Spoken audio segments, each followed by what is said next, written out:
प्रदेश में आज मौसम का क्या हाल रहने वाला है ये हम आपको बता रहे हैं। नमस्कार, मैं हूं रुपेश गुप्ता और आप देख रहे हैं जी मीडिया।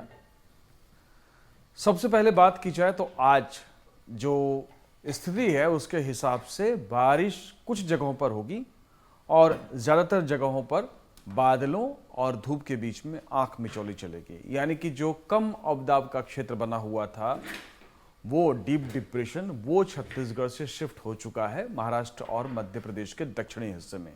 यानी अब बारिश की जो एक्टिविटी होगी उन इलाकों में होगी जो कि मध्य प्रदेश या फिर महाराष्ट्र से लगे हुए हैं। उन जगहों पर बारिश की जो इंटेंसिटी होगी वो ज़्यादा होगी, लेकिन बाकी छत्तीसगढ़ में हल्की से मध्यम बारिश होगी।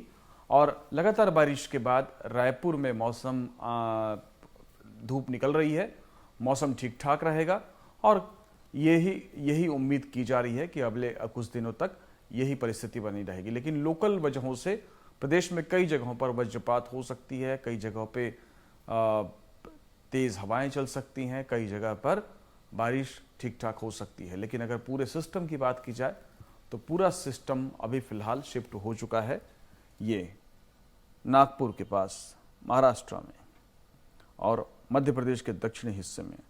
तो जो राजनांदगांव का इलाका है, भिलाई का इलाका है, यहाँ पर मोहला मानपुर का इलाका है, इन जगहों पर बारिश की कुछ एक्टिविटी देखी जा सकती है। कवर्धा में कुछ जगहों पर देखी जा सकती है, लेकिन आमतौर पर जो संभावना है वो हल्की से मध्यम बारिश होगी।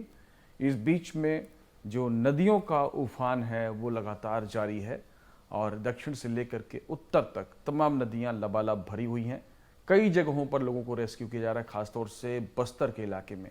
दिलचस्प चीज़ ये है कि जो सिस्टम था वो उसका सेंटर था छत्तीसगढ़ का नॉर्दर्न हिस्सा पहले था, फिर उसके बाद थोड़ा सा साउथ की तरफ शिफ्ट हुआ और फिर साउथ से होता हुआ वेस्ट चला गया। और लेकिन जो बारिश का व्यापक असर देखने को मिला वो बस्तर में भी देखने को मिला, खासतौर से दक्षिणी बस्तर जो कि बीजापुर का इलाका है।